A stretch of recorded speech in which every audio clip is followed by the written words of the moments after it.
Good morning, and thank you all for being here for our 23rd, right? 23rd live stream. 23? Yes, wow, we've done a lot.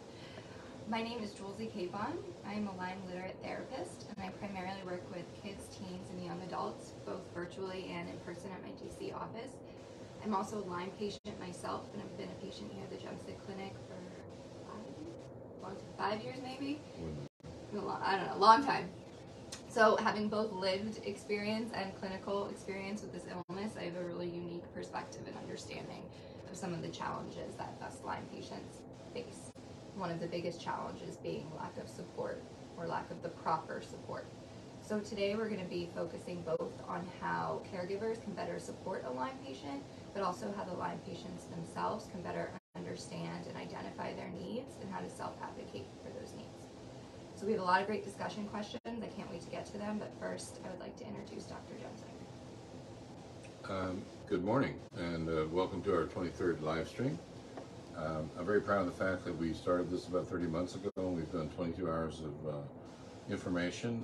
The purpose and goal of our program is to educate the millions of people who are confused about the various aspects of this disease, the definition of this disease, what this disease means, and furthermore to give you practical points on how to live a low inflammatory lifestyle to better improve your health and your general condition. So I'm going to start with something no one's going to like. It's a technical definition of what this disease is, and then I'll try to break it down. But one of the problems that patients have is that if you're talking to your friend or your family and say, I have Lyme disease, and they say, what is that? It's very hard to define succinctly. That makes sense. So, okay, here's the technical definition, which you're going to hate. It's a multi-systemic, multi-compartmental neurologic, immunosuppressive, polymicrobial bacterial infection, which is essentially opportunistic, in which the patient's immunocompromised and playing catch up. It's a lot like COVID. You know, the cytokine storm with COVID, once the COVID gets past the adaptive immune system, which is the second stage of the immune system, they're playing catch up. And so all this inflammation happens and it destroys the body and causes clots and all of that. Okay, I'm going to give it a shot at a simpler definition. This condition, for whatever reason, has been on the horizon for 3 or 4 decades. And is growing in incidence. It is an inflammatory condition, chronic inflammatory, so something goes on 24/7, which has a proclivity for involving the brain and peripheral nervous system, unlike any other condition that humankind has seen before. So that's about the best I can do. We're still working on that, folks. So I hope that helps a little bit. I think that's why it's so hard to explain to anyone if no one is here. There's no one right way to describe what Lyme is. I have trouble explaining when someone asks me what's Lyme. Dr. Jemsek has trouble, so there's a lot of confusion out there. But I think that easy way. Sometimes Dr. Jemsek talks over my head with his medical language, but that was a simple way of describing it. Okay, moving on. What can I do differently to better support my child? She always says, I just don't understand. I hear this from parents probably every single day. What can I do better? My kid keeps saying, I don't understand. And I'm brutally honest with them and say, they're right. You don't understand. Unless you've been through it themselves, there's no way to understand. But you can try to learn. And how do you do that? By asking your kid. And a better way to ask, instead of saying, what do you need, is what can I be doing differently to support you? What has been helpful? What has been unhelpful? Because kids don't know how to identify their needs if you say, what do you need? And I'll get into that later, why it's hard.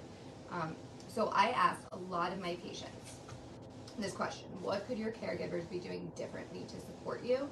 And I have a list that I'll post later of the most common answers I got, but I think it would be really helpful to share some of them. So the number one most common answer I get is, I need help with my meds. So picking up my meds, organizing them, creating a medication schedule, bringing the meds to your kid in bed so they don't have to go downstairs and get them, and reminders. We have a bad memory, so reminding your kids when it's time to take their meds. And help with meals, meal prep, cooking for them. I know it's exhausting, but it really, really does help. Explaining to extended family members what they're going through so they don't have to do it themselves. Understanding that healing is really private and personal, and they have to do it on their own timeline, not be pushy about things. This is a big one, when they have a flare, to not blame it on them.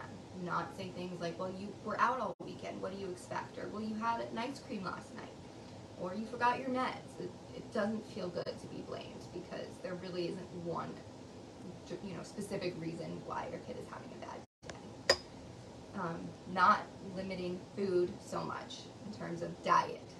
This is another big one. Kids cry to me in session that my mom is not letting me have any sugar. Like, yeah, I know sugar's supposed to be bad, for Lyme disease, but it's okay to have a little bit. It doesn't have to be so strict. Let your kid have an ice cream every now and then. Not getting mad if your kid forgets to take their meds, forgets to do their detox bath. We can't do everything right all the time, so cutting them a little bit of slack. And not judging them for lying in bed all day or resting. If that's what they need to do, that's what they need to do. So I'm going to post these later on the Jemsek Facebook page. I'm also going to post parenting a child with Lyme disease, 10 helpful tips. I'm not going to go over them now, but these are really helpful, quick tips that you can take a look at, and we will post afterwards. Yeah, thank you. I think support is critical, and we'll get to that a little bit more later. But if every patient that we have has to have a support person, otherwise nothing goes forward.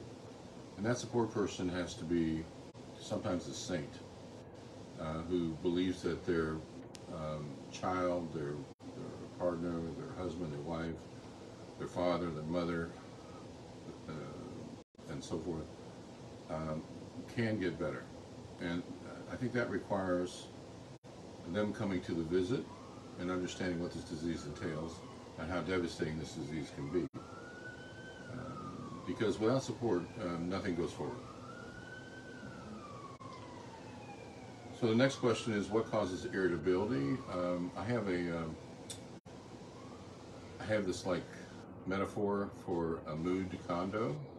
Okay, so we have 4 floors. On the first floor, everybody is irritable. Everybody. So if there's a common denominator to this illness, it's irritability. I'm irritable. You snap at people. You say things you've lost your filters, right? You say things, and that can be very offensive to somebody that's trying to help you, right?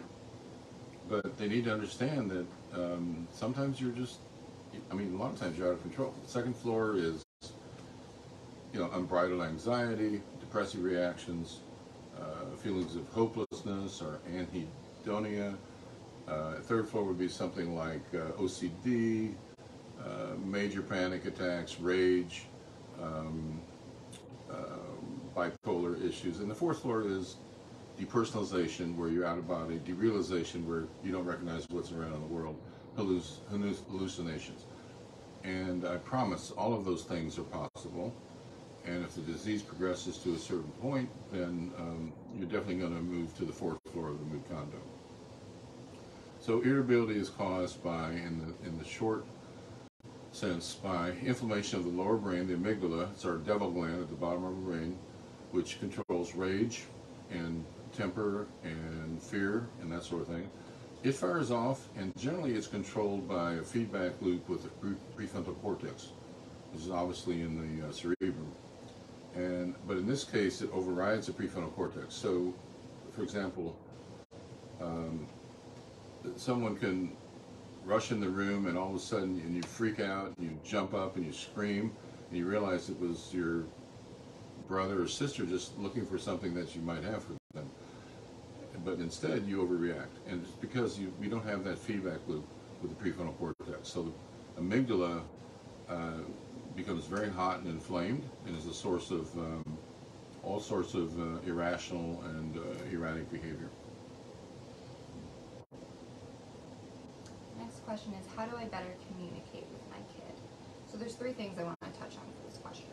The first being, please pay attention to the language you're using. That's very important.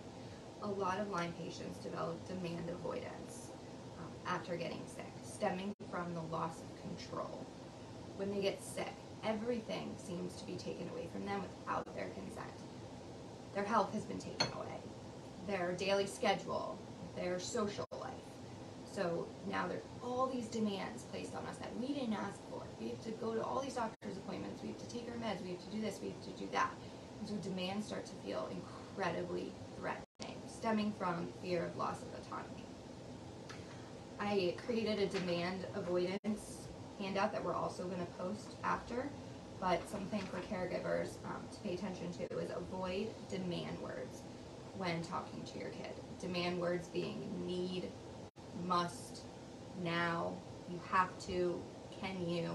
I'm going to give a few examples of how to change your language, and this sounds simple, but it makes such a big difference.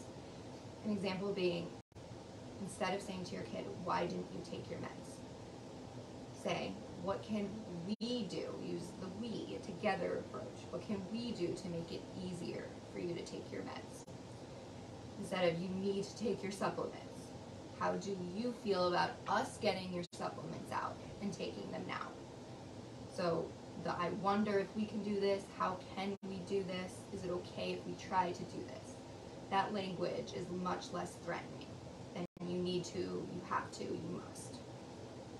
The next thing I want to talk about is a really great approach to improving communication with your children is using an approach called collaborative and proactive solutions. It was developed by Dr. Ross Green. If you want to look it up later, you should. There's a lot of great information about this approach, but it's a three-step process to improving communication. The first step being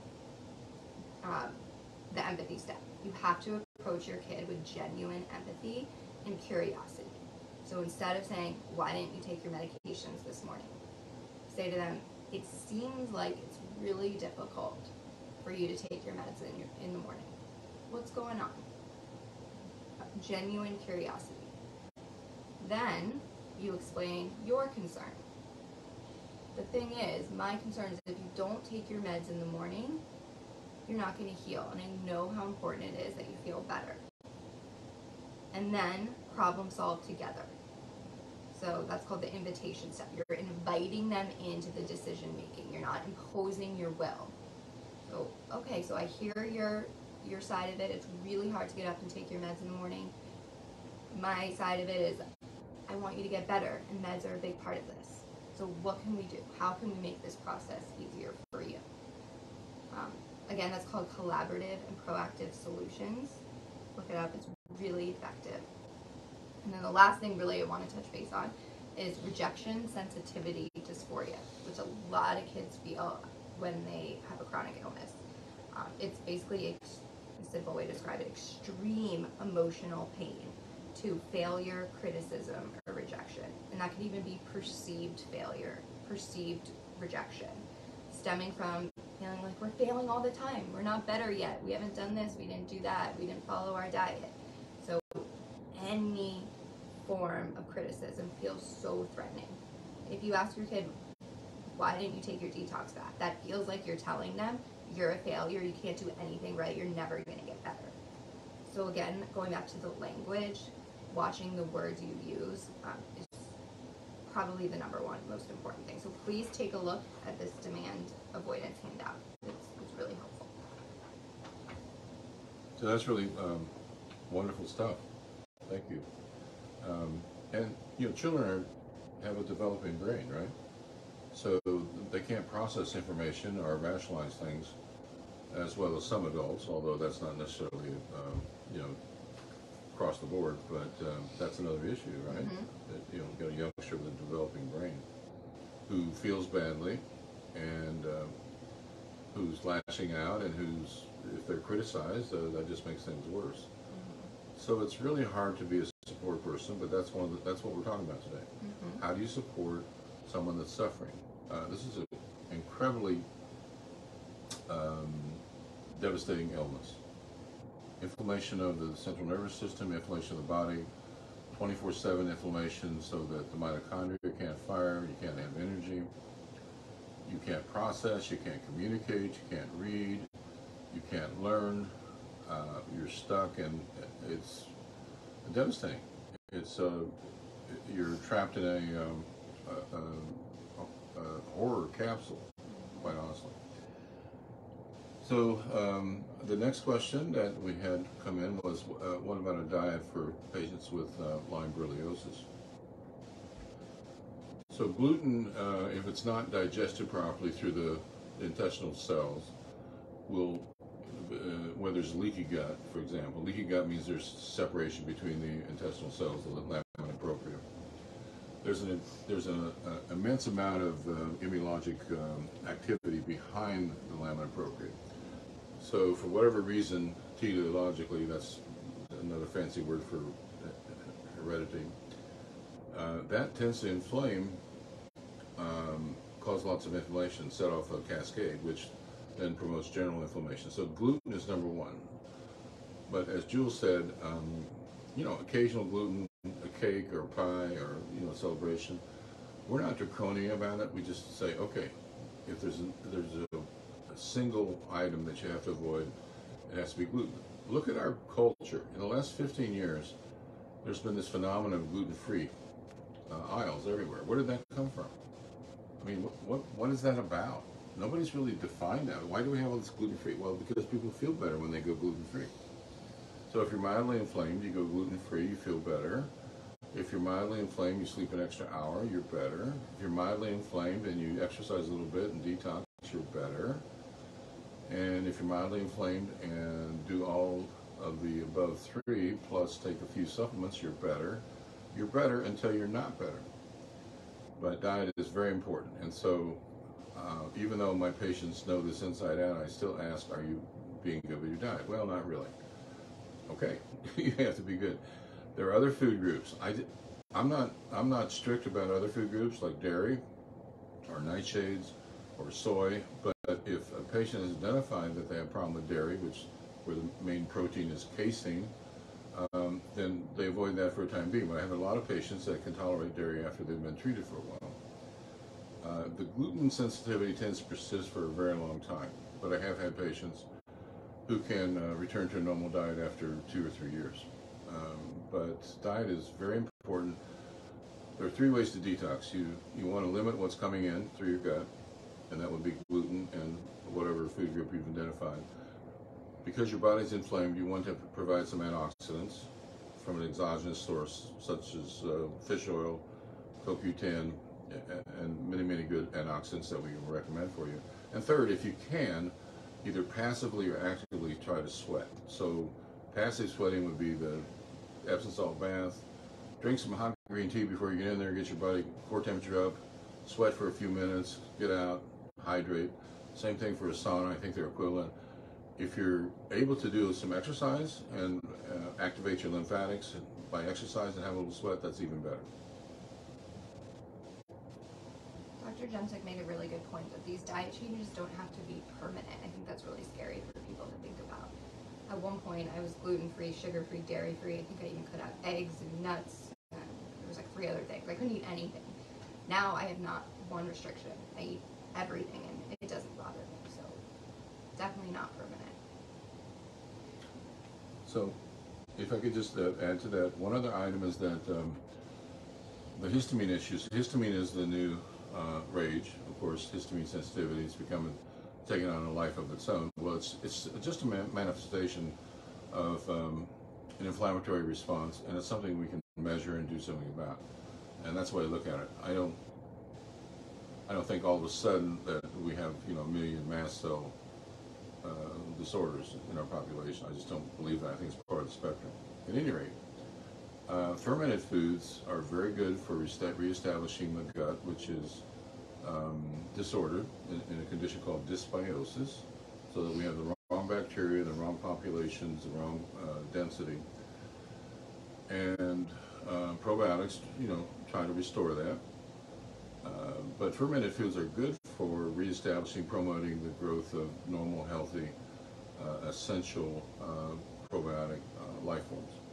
However, they do promote histamine release in some people. So if that's the case, then unfortunately that's off the board. We do use something called DAO, diamine oxidase, which is a natural enzyme that where our gut breaks down histamine, excuse me. Sometimes that helps. We try to avoid heavy concentrations of histamine concentrated foods, and we use H1 and H2 blockers like Zyrtec or famotidine. Sometimes you use mast cell inhibitors like montelukast or chromalin sodium or ketotifen, and we'll try to manage that. But in my experience, if it's a full-fledged histamine situation where the patient's so sensitive, they probably can't do fermented foods for quite some time. Next question is, should I let my kid drop out of school? I think this depends on your kid and how impaired they are in their functioning capabilities. Some important questions to ask yourself are, is my kid, is it a daily struggle to even get out of bed? Once they get out of bed, can we even make it the whole day at school? Do they come home after an hour? Are they spending the whole day in the nurse's office? Our cognitive abilities decline, so loss of memory, poor executive functioning, slow processing, attention difficulties. All of these things make it really hard to succeed in school, which also impacts your self-esteem. You start to feel behind and you compare yourself to your peers. And then you add in sensory sensitivities. School is sensory hell. It's a nightmare. It's loud, it's bright, it's crowded. So sensory overload can feel like a full-on panic attack. And a lot of parents get confused. They think their kid is just really anxious and not wanting to go to school when it really could be, it's too much sensory overload. So I think, again, it just totally depends on your kid, how sick your kid is. But if it's a daily struggle, if it's doing more harm than good, then absolutely let them take 6 months off, a year off, or a half schedules. I know some of my clients go to school for 2 hours in the morning and they get to pick which classes they take. Or they enroll in alternative schools where you go for 1 hour, there's no tests, no deadlines. It's pretty stress-free, but they still get that social interaction a few hours a week. So there are options. And kids are resilient. They bounce back quickly. They will catch up. I know parents are really scared that they'll get behind, both academically and socially, but they're very, very resilient. Thank you, Jules. We're constantly writing letters to support modified schedules for students or adults in their workplace. So we're constantly saying, can you please modify this? I think we write a pretty nice letter that describes the definition of this disease probably in a better way than I just did earlier on. But no, we try to support our patients, and sometimes the employer or the educator is kind and understanding, and sometimes not. But we'll definitely support our patient population that way because they need to navigate this illness. Their job, if they're in school, their number one job is to get better. They have to get better, and they can't do it in the face of like you suggested, an academic storm. So much stimulation. It just can't happen. So a few years ago I learned the term gap year. You just learned that a few years ago? Yeah, a few years ago. Well, I never had a damn gap year. I could have used a gap year when I was 17 or 18. So yeah, gap year. And that gap year is totally fine. Life is short, but life is long. And by that I mean that if you miss a year or two of school, you're still going to graduate in your 20s, and you still have your whole life ahead of you. Yeah. Dr. Jemsek's right. Healing has to be the #1 priority, and we all know stress impacts the immune system, and our immune system needs to be working as good as it possibly can. So if school is a big stress, we got to eliminate that. Focus on healing. Moving on to the next question. I'm going through IV treatment and my support person is not with me anymore. I don't have any help. What do I do? This one's for Dr. Day. I hope you're not my patient, because game over. I mean, we just can't do it. You know, we have a few boxes that we check, and they all have to be checked for somebody to go into either oral or IV therapy. And having a support person is number one. Now, I have been duped by some patients who say, oh, I have a support person, I have this roommate, or her name is Julia or Cynthia, and you know, they say, oh yeah, I'm fine, they're watching over me, and it turns out to be not true. We really, from the very beginning, want somebody on site. If we're going to get into intense therapy, we always ask, who's your support person, who referred you, how'd you find this? And we emphasize how important it is to have a support person. So I hope to God this is not one of our patients, because if it is, we're going to terminate therapy, because it's absolute prerequisite. You cannot do this treatment yourself, by yourself. Oral and IV. Yeah, oral or IV, either one. Somebody needs to know what's going on with you every day, at all times. Next question. I need more help, but I feel guilty asking. I love this question. Us Lymies feel guilty about everything. I created a list. We're again going to post this after, but just a few things we all feel guilty about. Not recovering fast enough, being unreliable because we're always sick. It's too hard to plan. Canceling on friends, not helping out enough around the house, not contributing to finances, cost of treatment, not performing well at home, at school. So people tell me, I can't ask for one more thing. I've already asked for too much. I don't want to be a burden. I hear that word every day. I don't want to be a burden. Okay, let's take a step back. What does a burden mean? Burden means a heavy load. I think we can all agree that taking care of a Lyme patient is a heavy load. There's nothing shameful about that. It's a lot, but it's a load that caregivers usually lovingly take on. So I reframe burden for my clients. Instead of using the word burden, I'm advocating for my needs. So if you need someone to drive you because you can't drive, well, I don't want to be a burden. No, hold on. I'm advocating for what I need. And caregivers, help with that. If your kid is saying, Mom, I'm such a burden, it's not helpful to say, honey, you're not. No, I love doing this for you, because we know we're a burden. It's better to say, you're advocating for your needs, and I'm really proud of you. It's also really hard for us to ask for help because we don't know what we need help with, usually. It's easy for a healthy person to ask for help because they're not always in distress. So when they're in distress, it's noticeable. But Lyme patients are in distress 24/7. So when someone says, what can I help with? The answer is everything, my life. So a better way to look at identifying your own needs is think about when you're having a good day or a good minute or a good hour.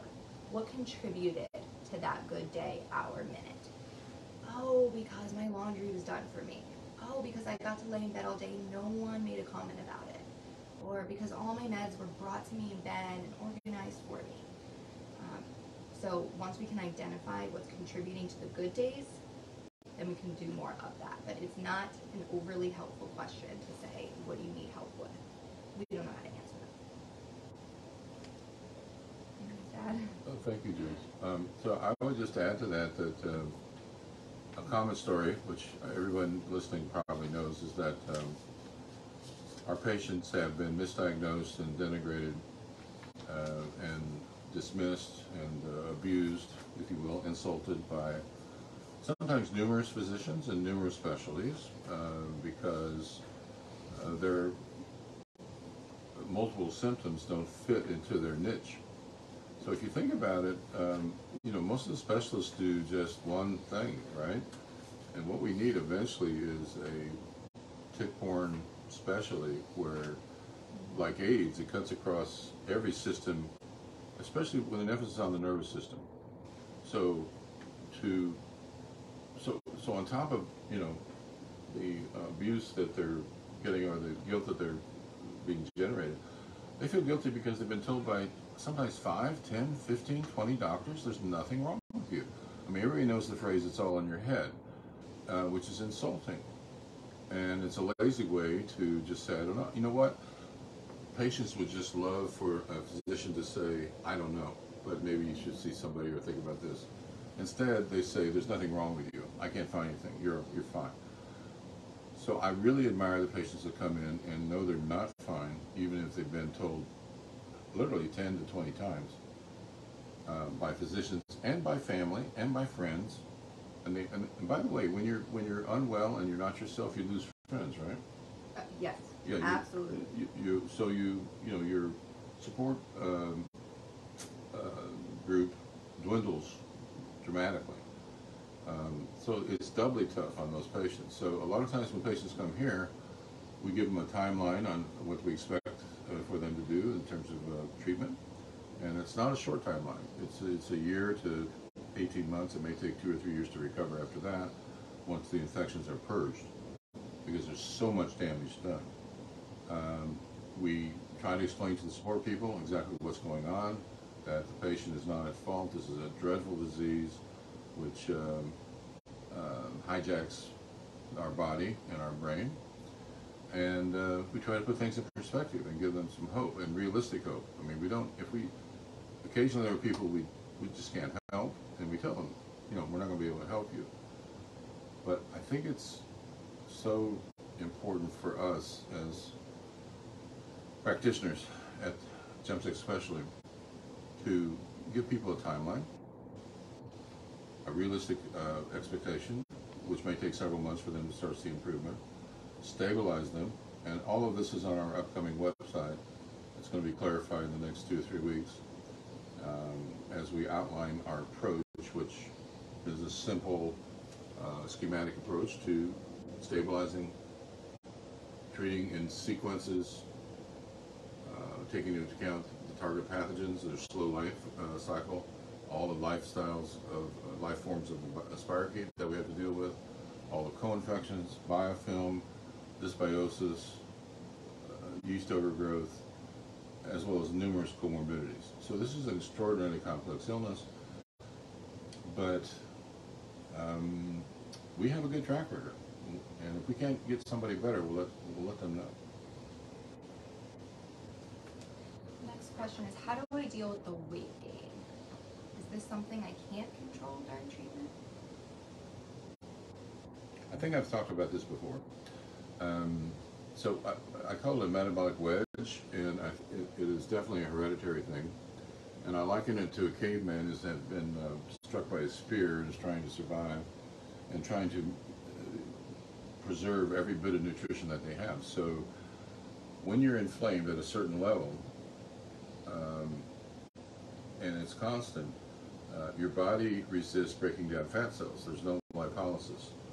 So leptin levels may be high, insulin resistance may occur, and your body will want to retain all the fat cells and nourishment that it has. And so I've heard this thousands of times, and that the patients come in, they're mad at me because I'm gaining weight and I'm not eating. And I used to call it Fat wedge? Fat wedge, but people started throwing things at me, so I stopped doing that. Would you rename it to inflammation wedge? Or I call it an inflammatory wedge. inflammatory? Yeah, inflammatory wedge. So I don't say fat wedge anymore. Unless I know the patient really well and I know they can take a joke. But no, I mean, the patient will gain 15, 25, 30, 40 pounds of weight. What's going on? I'm sick. I'm not eating, but I'm gaining weight. So there's a definite metabolic shift when you're chronically inflamed. Almost all of the offshoots of this illness have to do with either weird neurologic manifestations, which are multiple, and chronic inflammation.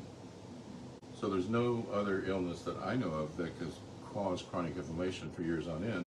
You can have chronic inflammation with end-stage AIDS or end-stage cancer and all of that. Now, if the inflammation is beyond the pale, then you become catabolic. You start breaking down your body, as someone would dying with cancer. But our folks typically are on the inflammatory wedge. I gained 30 pounds from this illness with my first appointment ever here at the Jemsek Clinic. I forget how much I weighed, but it was 30 pounds over what my normal weight was. Then my follow-up appointment 1 month later after being on treatment, I was down 8 pounds. Didn't change anything about my diet. Activity level the same, so it was all the treatment. Definitely inflammation. Okay, moving on. What are the best ways to support my friend who has Lyme? Well, most importantly, ask your friend, how can I support you better? But I created a handout, 11 ways to support your friend, with the most common answers that I get from my patients when I ask them, what can your friends be doing differently? So I'm going to read a few of them. I won't read all 11, but we'll post this after. Most important, I think, is instead of asking your friend, how are you feeling, just say, I'm checking in on you, or I'm thinking about you. The how are you feeling is not a good question because we feel like crap every single day, and we feel like a Debbie Downer being like, oh, still sick. So avoid how are you feeling. Just checking in on you, thinking about you. Offer direct help. Don't say, what can I help with today? Because we're not going to give you an answer. Just say, I'm bringing you dinner tonight. Is that okay? Or I'm coming over and I'm going to clean your kitchen for you. Educate yourself. It really, really meant a lot to me when my friends did some of their own research or bought a book or even just asked me, how can I learn more? That really showed they cared. Do not say you don't look sick. That is the worst. Say, wow, you look, if they do look good, wow, you look good for being so sick. You must hide it well. So that's validating that you know they're sick, but still giving them a compliment if you want to do that. Never say I know how you feel. You don't. Just ask them, what has this been like for you? I really actually liked that question when people say, tell me what this is like. I can't imagine. The last one I'm going to go over, we don't have time to go over all of them, is avoid toxic positivity. That's also one of the worst. So never say, you'll get better soon. You'll be better next month. I have faith this is going to work. That's not helpful because we don't know we're going to get better. So just say, I'm praying for you, or I'm here for you. I really hope treatment, is going well. Let me know if you ever want to talk.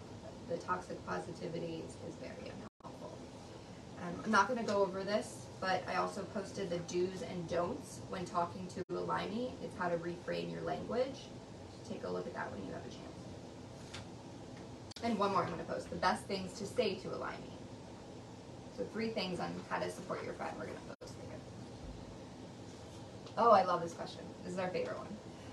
As a doctor, how do you handle all the negativity and backlash from people who don't believe in this illness? I asked Dr. Jemsek that the very first appointment. I said, why do you still do this given all the crap people have given you? He had a good answer. I did? Yes. Okay. What crap? What crap, yeah. It's easy. Patients are easy. They're so easy. We spend an average of an hour with these patients because of the complexity of their illness. And, I did HIV/AIDS for 23 years before I did this. I don't know. There's something, I don't know. There's something about my personality. I like challenges. I like to be different. But I also, from a spiritual point of view, I look at it as I'm not the smartest person. I'm not the best educated person. But I think the difference is that we listen to our patients and learn from our patients like a real doctor should. And I don't think that happens enough in our modern world. And so we've learned a tremendous amount that I haven't put to print. We need to write a manuscript really about all the things we've learned, because we know things that nobody else knows. So I also think we all have gifts that come from God, and so this is the spiritual part. I'm not terribly religious, but I am spiritual, and I believe in God. And God must have given me a gift, and then I get all the positive feedback from the patients. I get hugs, every day from our patients, which is, how many doctors in general practice get hugs every day, from their patients, men and women. And just thank you so much for helping. And it's like, I'm not quite sure how I did that, but we're following a pattern, we're following the science, we're following techniques that we've used that are helpful. And when we get positive feedback from somebody who's gone from a debilitated state where their life is reduced to almost nothing, as Jules has discussed, to somebody that's becoming functional again, it's amazing. I mean, if you're a physician, there's nothing better. And I get to do that. And then the spiritual part again is that God gave me a gift. Again, I'm not the smartest, I'm not the best educated, but I think we spend more time with patients, we learn from patients as well as anyone. And if God gave me this gift, I better use the gift because I don't want to piss off God. I don't have enough budget to pay for treatment or psychological help. Are there any free support groups? Yes, really quick, look up the Lyme Foundation. When you get a chance, there's a bunch of free support groups that they list on that website. One of my favorite ones is Generation Lyme. They have a group for college-age people, LGBT plus community, a women's group, men's group, one for caregivers, one for spouses. There's an international group. I think there's like 7 or 8 different free online support groups that they offer several times throughout the week. Again, that's Generation Lyme, and Lyme Light Foundation also has probably 4 or 5 free support groups that you can look up. We are moving on to our last question of the day. Realistically, how long until someone gets better? Why is it such a long process, and will I ever live a normal life? So that kind of gets down to the nitty-gritty, right? Just, what's my timeline? So realistically, whether you're IV or oral, it's going to take 12 to 15 months of therapy, which is pulse therapy, several days a month, and sequencing. Not the same thing, but combinations that progress. Always targeting the spirochete and its multiple life forms, but also concentrating on biofilm, concentrating on eradicating important co-infections. And so I would say 12 to 15 months. And again, if we see, we have, I think it's on our website, but we have 25 conditions that we call roadblocks that preclude even starting therapy or preclude getting better on therapy, which as they may occur during therapy. And so I think I'm very proud of that because we recognize what are the obstacles that the patients face. Again, you have to have support, you have to have a clear path, and you have to be committed to it, and it's very helpful to know a timeline. So the timeline is 12 to 15 months. Now, by the 5th or 6th month, people are having what I call blue sky days. So people make fun of me because I use that term in medicine, blue sky days. But yeah, so if you start with a half a day that's a blue sky, hey, that's a win. And it may start, in the 5th month or 6th month, but at some point during that time we expect to see that. And then we start to see a string of blue sky days. And there's all sorts of variations between the interaction of the immune system and the immune system rebooting and rebuilding and becoming more aggressive as we drop the pathogen load. And we never eradicate the pathogens entirely. I think everybody has Borrelia in their body, the spirochete. I think everyone does. It's just a matter of, does it have the other pathogens to make it opportunistic? Do you have a ecologic situation? Do you have a lifestyle situation? Do you have a genetic situation that doesn't allow you to deal with these infections and detox well? Because when you don't detox well, all of a sudden things start to fall off. The life support systems fall off. You may have pain that's uncontrollable and incessant. You may have sleep disorder, which is basically death to any chronic illness. You may have personal psychosocial issues that become very distressing for you. You may have laboratory outliers associated with chronic inflammation. And all these things we're very much aware of, but there are another 25 conditions that we identify. So we're constantly monitoring our patients to see if there's any reason for them not to do well, to progress. So I tell patients when they come in the 3rd month, 6th month, I say, you're tracking just fine. you're on track. It's going to be another few months of therapy, and then we'll go to a maintenance program. And quite honestly, if you're severely ill, it really takes 3 years to heal, to recover. If you're moderately ill, I think it takes at least 2 years, where we do a little bit of maintenance treatment, which is Monday, Wednesday, Friday, 1 week a month. But it does take a while, and meanwhile, the patient has learned to follow a low inflammatory lifestyle, because it's all about the inflammation. And if you follow your diet, you do some detox, and you have a low inflammation day, you're going to feel better. If you do the opposite, you're going to feel worse. And the better you maintain a low inflammatory lifestyle, the better the trajectory for recovery and healing. But healing takes a very long time. We're talking about the nervous system. And people argue about, well, can the brain regenerate? Some parts of the brain can regenerate, but what it can do is reroute and recircuit, because we have 100 billion cells in our brain, and so people can get a lot back, if not everything back. Dr. J mentioned blue sky days or half a days. It doesn't even have to be that. It could be a blue sky minute. I remember when I was going through treatment, my nieces and nephews were over playing basketball in the front yard, and all of a sudden I got the urge to go outside and play with them for 5 minutes, which was so unusual for me. I was bedbound. And my mom pointed that out. She's like, you just went outside and played basketball for 5 minutes. And at first I was like, Mom, that was 5 minutes. You're really celebrating that? I used to be able to do that all day long. But I took a step back. She's right. That was 5 minutes where I felt good enough to go outside and play with my nieces and nephews. So please celebrate those, I don't even want to say small wins, they're big wins, even if it's just a few minutes, because that is a sign of healing. And the question, will I ever live a normal life? Absolutely. It takes time, but you can get back to baseline. I was paralyzed when I came in, well, a year before I came in here. I got a little bit better by the time I saw Dr. Jemsek, but at one point I was wheelchair bound. I did IV therapy. I was very debilitated, and now, I kid you not, I do not have one symptom. I am healthier than I have ever been. I have a son. I have a second one on the way. I have a full-time job. Like, I really am the healthiest I've been in my entire life. So yes, you can live a normal life. Be patient. Don't give up, but you'll get there.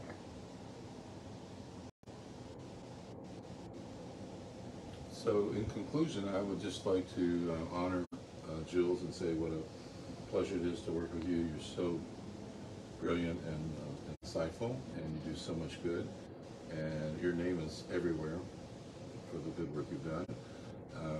Jules and her group are doing much more than just Lyme borreliosis. They're doing other general counseling, as I understand.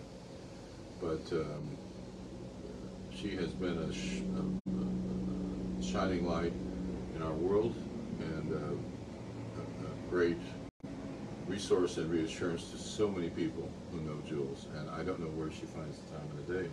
And she is expecting a second child, and I wasn't going to mention it, but she did, so so it's out there. And wish her the very best. She looks radiant and beautiful. And if you have any topic suggestions, please, for future live streams, please send them our way. Send a message on Facebook to Laura at the Jemsek Specialty Clinic, or their Instagram account, or you can send one to my account. But we love to hear from you. We want your input. And thank you for joining us for our 23rd live stream. We'll see you next time.